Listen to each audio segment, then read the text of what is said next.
One of the topics we're going to be studying soon is taking integrals and derivatives of inverse trig functions, but I thought it might be helpful if you remembered what an inverse trig function was before we tried to take the derivative and integral of it. At the end of this lesson, you will be able to evaluate an inverse trig function. All right, first of all, before we get into inverse trig functions, let's just look at trig functions. If you recall, y equals sine x. The graph, oh goodness, that's an awful graph, sorry. Let's see here, the sine graph looks something like that. And then the cosine graph, oh, that's a really bad graph, I apologize. The cosine graph will look something like this. And then the tangent graph, if we recall, will look something like this. We've got asymptotes happening on our graph. And then that's basically what the tangent function looks like. So that's just to remind you what the trig functions look like. All right, and then evaluating, if we have the sine of pi over 6, just remembering that the sine is going to be the y value, and whether you draw the unit circle or whatever, I'm actually going to have my hand out at this point in time, and I've got, so let's see, we've got 0 pi over 6 would be my ring finger, and if I look at below that, that's my y value, that would be 1/2. All right, and then the cosine of 3/4 pi, I'm going to just deal with pi over 4 first. The cosine is the x value, so the cosine of pi over 4, on my hand I'll do 0, pi over 6, pi over 4. Pi over 4 is my middle finger, and then if I'm looking for the cosine that's above, which would be the square root of 2 over 2, and then I would have to think of 3/4 pi. If I draw my unit circle, 3/4 pi is going to be over here. The x value over there is negative, so this answer would be negative square root 2 over 2. And then the tangent of 0, actually the tangent is the sine over the cosine, which in this case would be y over x. So at 0 degrees, or 0 radians, whatever, this number is 1, 0. The y value is 0. The x value is 1, so the tangent of 0 is 0. Alrighty, now let's get into the inverse trig functions. When you see the word arcsine, which is what I will use very often, it's read as the arcsine of x, or sometimes just the angle whose sine is x. You are used to looking at it like this. When you find the inverse sine or inverse trig function, you usually are using the -1 button. I will start referring to it as this, just because that's another way that you can refer to it as. Alrighty, just to, whether you've seen these before or not, you probably have at least worked with them a little bit. The arcsine graph will look like this, and it's basically the sine and the sine graph is the inverse of it, so it's a reflection about the line y equals x. You'll notice on this one, this will come into play, especially the range is going to be important for us. The domain of this function is -1 to 1, so notice it goes from -1 to 1, and that's because the range of the sine is -1 to 1. And then the range, the types of answers that I can get have to go between -pi/2 and pi/2 in order for this function to be defined.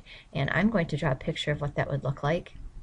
So if we have the unit circle from -pi/2 to pi/2, this is the part of the circle that my answer can be on. So as we're doing problems, a lot of times we'll get more than one answer. We just need to make sure the answers that I do get fall in that range. All right, then the arc cosine graph, this is a picture of what it looks like. Again, my domain will be -1 to 1. And again, it's very important that we know my range is going to be 0 to pi. So if I'm looking at that on my unit circle, oh, I totally did this one wrong. I apologize for that. -pi/2 to pi/2 is actually goes from -pi/2 to pi/2, so sorry about that. Okay, on this one, the range goes from 0 all the way over to pi. So when I get an answer, I just need to make sure that it falls in that range. Alrighty, arc cosecant is going to be the domain this time. If you look at this graph, it's just the inverse of the cosecant graph. The domain is going to go from -pi to -1 and 1 to infinity, and then the range on this one is going to go from -pi/2 to 0 and then 0 to pi/2. So the range will look something like this. You'll notice we're not including 0 because there's an asymptote at 0, so it's going to go -pi/2, little hole at 0, and then continue along to pi over 2. So that's the part. We'll just need to make sure all of our answers fall within that range. And then the arcsecant graph, we just need to basically make sure that we remember the range on this one. And you'll notice this one goes from 0 to pi over 2, and then from pi over 2 to pi. And again, you'll notice that pi over 2, 0 to pi over 2, you'll notice that there's an asymptote there, and that's why we can't get that as an answer. Okay, so then we just need to make sure, again, all of our answers fall within that range. All right, then we've got the arctangent. Again, if I'm looking at my range will be negative pi over 2 to pi over 2.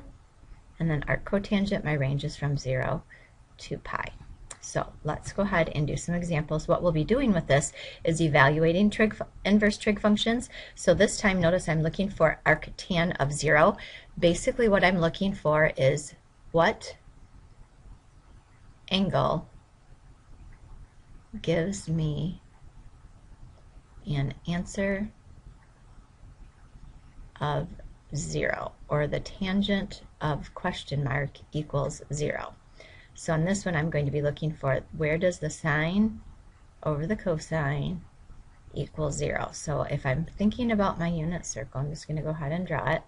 The sine over the cosine will equal 0. I've got 1, 0, 0, 1, negative 1, 0, and 0, negative 1.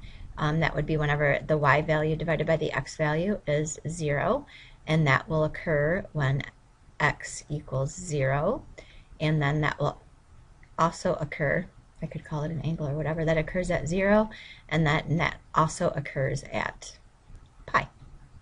And then if I'm thinking about, notice I got 2 answers, but I do need to make sure that they both fall within my range, and I know that the arctan is defined from negative pi over 2 to pi over 2.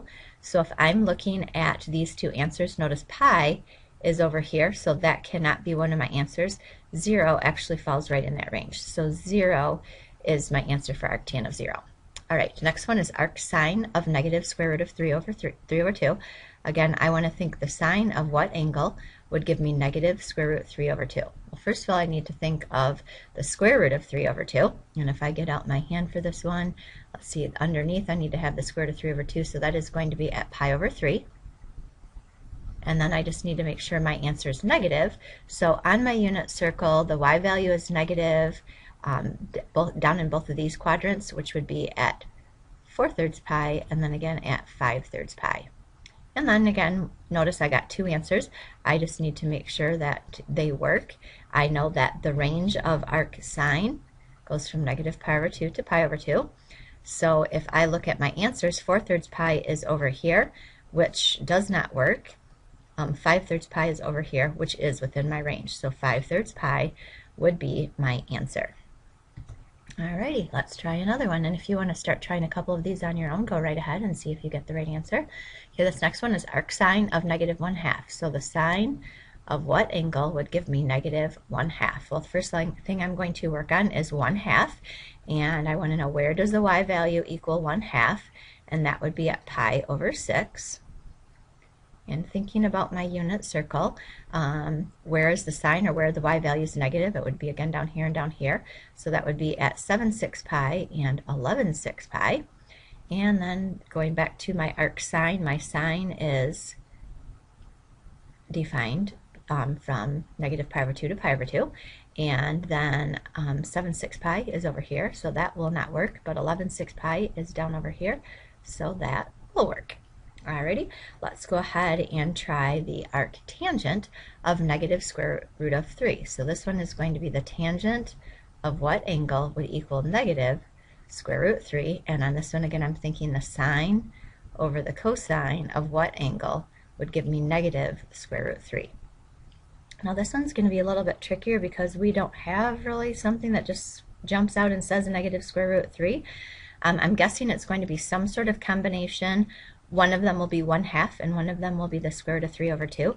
So I'm just going to try this. If the sine was the square root of 3 over 2 and the cosine was 1/2, notice when I did that I'd multiply, I'd have the square root of 3 over 2 times 2 over 1. The 2's would cancel, and notice I do get the square root of 3. So if I have something like that, I know that the sine, the y value has to equal the square root of 3 over 2, and the x value has to equal 1/2. So if I'm thinking the x value equaling 1/2, I believe that's going to be at some values of pi over 3. And then I need it to be negative. So that would mean one of them would have to be positive and one of them would have to be negative. That would occur up here. So that's going to occur at 2/3 pi. And then that is also going to occur over in this quadrant, which would be 5/3 pi. Okay, now from here we just need to confirm that both answers or one of them works. We know that the arctangent is again defined from negative pi over 2 to pi over 2.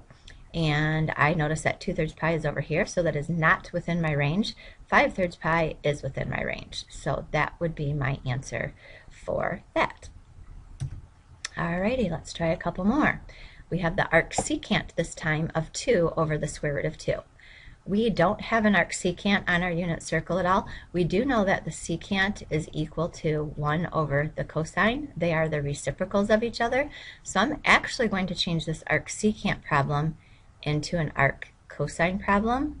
And the way that I will do that, since they are reciprocals of each other, I'll just take the reciprocal of my fraction, so it will equal the square root of 2 over 2. So now I have a problem that I'm used to dealing with.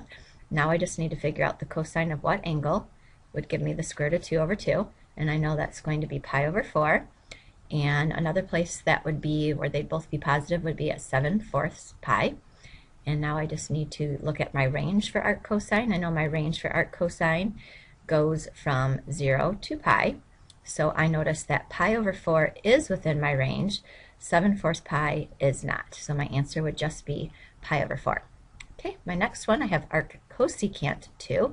And again, cosecant, I know cosecant is the reciprocal of the sine. So I'm going to change this to an arc sine problem, and I will take the reciprocal of 2, which would be 1/2. So now I'm just looking for where does the sine equal 1/2. So sine of what angle equals 1/2. So where does my y value equal 1/2? That would be at pi over 6. And then the other place where the sine would be positive, my y value would be positive, would be at 5/6 pi. And then I just need to see if those are defined. Arc sine goes from negative pi over 2 to pi over 2. Pi over 6 does fall within that range, but 5/6 pi does not. So pi over 6 would be my answer. Alrighty, let's try a couple with our calculator. This next one, if it says arctan of negative 0.39, number one thing on this one, in calculus, we will always deal in radians. So first of all, please make sure your calculator is in radians. And then from here, when you type this in your calculator to get the arctangent, we're actually going to do tan, and we'll hit there is a button, I believe it's right above the tangent button, it says tan to the -1, and then we'll just type in negative 0.39. And if you typed it into your calculator, you should get negative 0.37. Okay, and then for the arcsecant, again, we don't have a secant button, so I'm going to change this to arc cosine, because secant and cosine are reciprocals, and then the reciprocal of 3 is 1/3. And now from here, I'm ready to type this in my calculator. I'll hit the cosine inverse button, which I believe is second cosine, and then type in the 1/3. Notice I do have my 1/3 in parentheses, and when I do that, I get 1.23. So now hopefully you can evaluate an inverse trig function.